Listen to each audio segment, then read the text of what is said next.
ایام تشریق 11، 12، 13 تاریخ کی شام عصر تک ایام تشریق ہیں۔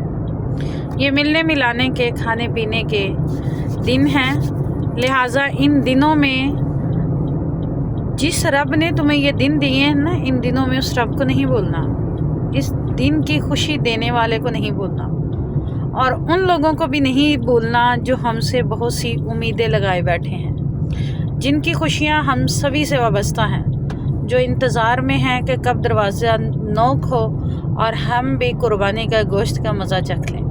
لہٰذا جہاں جہاں بھی صاحب حیثیت قربانی کر رہے ہیں، کوشش کریں کہ محتاج، بے کس، بے بس، مجبور انسانوں تک لازمی اپنی قربانی کا گوشت پہنچائیں اور تا دیر تک اس کو خراب ہونے سے بچائیں، قیامت تک، قیامت کے بعد تک، اور اس کا پھر بہترین صلہ جنت الفردوس کی صورت میں انشاءاللہ۔